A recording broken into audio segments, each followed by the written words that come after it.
Alors, aujourd'hui, je vais plus parler de l'expérience que j'ai vécue sur l'île de Pancor, parce que sur cette île, j'étais vraiment près de l'habitant et en même temps près de la nature. Et j'ai beaucoup apprécié, même si bon, j'avais pas tout ce dont je voulais, mais j'ai appris énormément de choses, comme toutes les îles également, mais bon. Alors pourquoi je tenais à parler de cette île? Parce que beaucoup de choses ont changé durant tout le mois où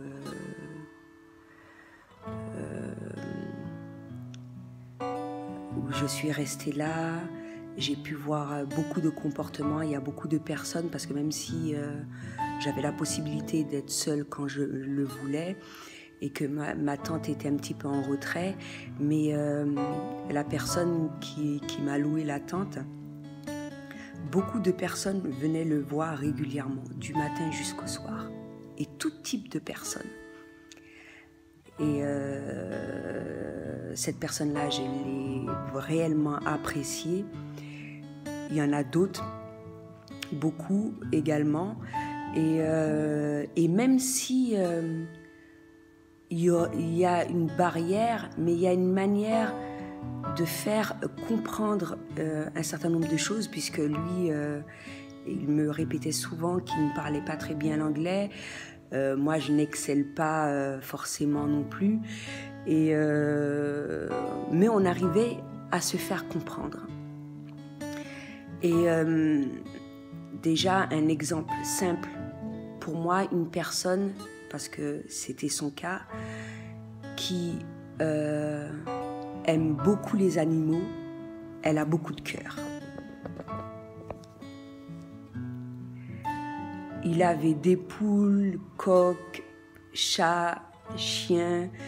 Il m'a raconté l'histoire de chaque animal qu'il a recueilli. Il n'avait pas forcément les besoins.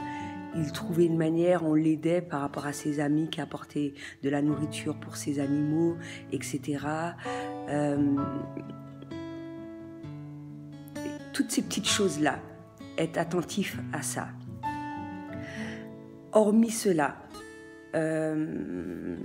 l'île de Pancor, la religion qui domine est musulmane. Mais malgré tout, il n'y avait pas de jugement, il ne se permettait pas parce que par rapport à la façon de fonctionner des étrangers, etc., ils cherchaient à comprendre de la même manière que leur façon de procéder, parce que même s'ils sont musulmans, il y a des choses qu'ils ont gardées. Ils ne vont pas dire que cette personne-là est telle manière. Ils n'aiment pas, comment dirais-je, les problèmes. Il y a un problème, on le résout tout de suite, c'est fini, on tourne la page, vite fait. Il n'y a pas de rancune, il n'y a pas de... Tout le monde se dit bonjour, tout le monde s'aime, tout le monde est dans le partage. Ça, par contre, ils étaient très dans le partage. Et ils ne vont pas t'en vouloir non plus si...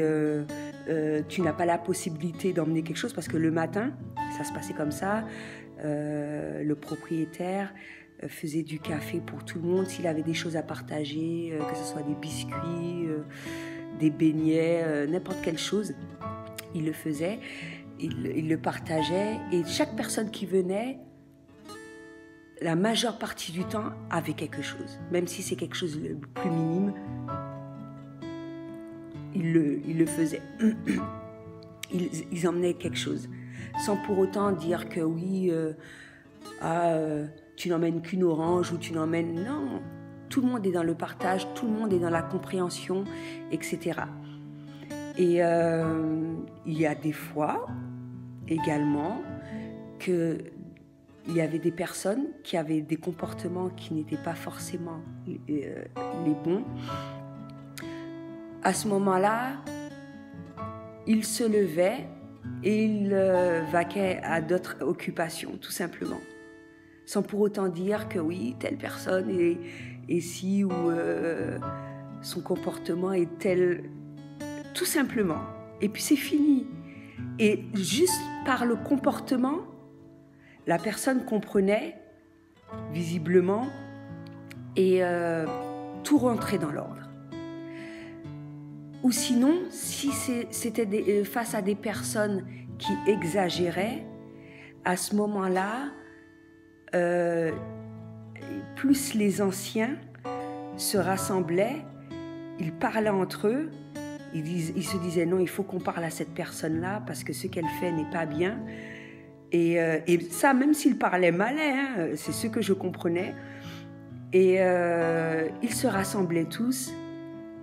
La personne restait là, écoutait jusqu'au bout tout ce dont elle avait à dire.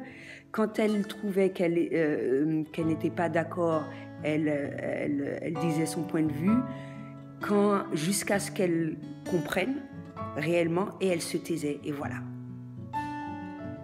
Mais tout le monde accepte tout le monde, en fait. Et de la même manière que moi, j'ai été face à un certain nombre de personnes, et comme je le dis le plus souvent, tout est une question d'énergie. Hein. Il faut qu'il y ait un équilibre, il faut qu'il y ait un échange, il faut qu'il y ait un partage. Et quand je voyais que cette personne-là avait un comportement qui n'allait pas en mon sens, eh ben je la captais pas. Ou juste bonjour et puis c'est tout. Je faisais de façon à récupérer cette énergie-là en allant me baigner. J'avais cette chance-là d'avoir la mer non loin, ou méditer, etc., etc., etc. Et il y a une autre personne également qui méditait énormément, que j'apprécie aussi, que j'appréciais énormément aussi. Et elle aussi, elle venait souvent, elle conseillait les personnes lorsqu'elles n'agissaient pas forcément bien, etc., etc. Donc, tout ça pour dire que sur cette île, lorsqu'on discutait, on va plus parler d'énergie. Ah, Alison, tu m'as donné beaucoup d'énergie, je sens de bonnes vibrations, tu es une bonne personne, etc., etc., etc. Tu m'as aidé aujourd'hui, mais c'est tout, que des choses positives en fait.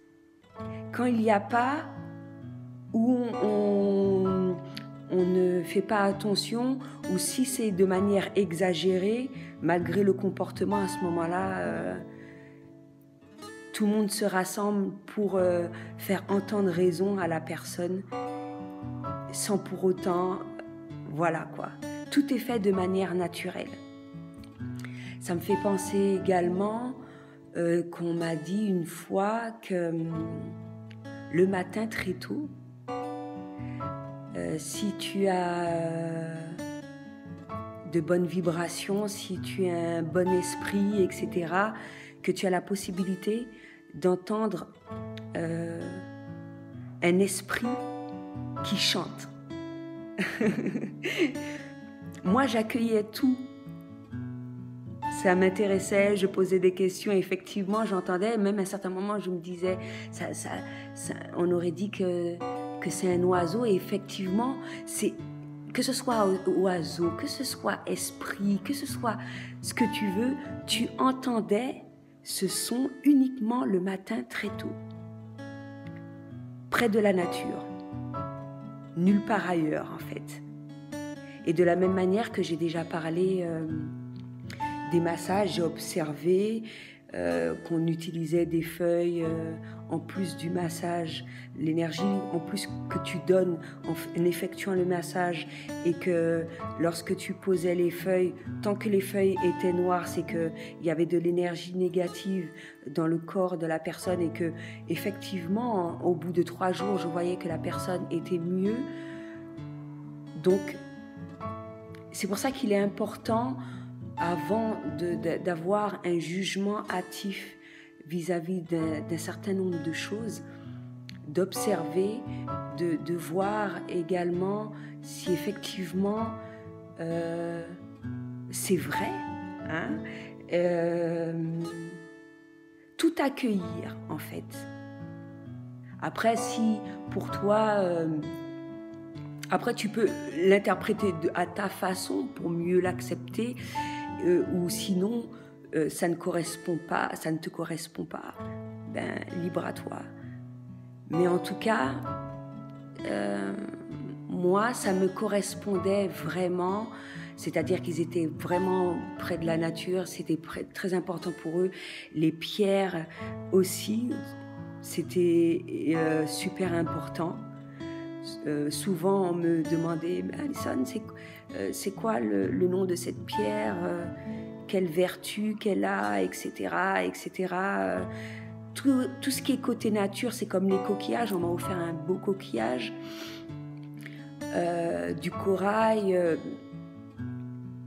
C'est très très très important, ce côté-là. Et de toutes les façons, mine de rien, nous, si on se permet de venir et de leur dire que oui, telle chose, on qualifie ce genre de personnes de tel nom, etc., ils vont se dire, mais qu'est-ce qu'elle raconte? Qu'est-ce qu'elle raconte? Pourquoi? Parce que tout simplement, ils sont bien sur leur manière de vivre. Et quand tu vois, le plus important, c'est quand tu vois qu'effectivement, ces personnes-là sont heureuses. À ce moment-là, tu cherches à savoir la méthode qu'ils emploient, ou leur manière d'être, leur manière de procéder, justement pour que ce bonheur soit là continuellement. Et à travers le voyage, justement, ça te permet d'apprendre toutes ces petites choses-là, d'être dans la compréhension, d'utiliser de nouvelles méthodes, et etc., etc. Donc voilà, c'est ce que j'avais à dire pour aujourd'hui. À bientôt.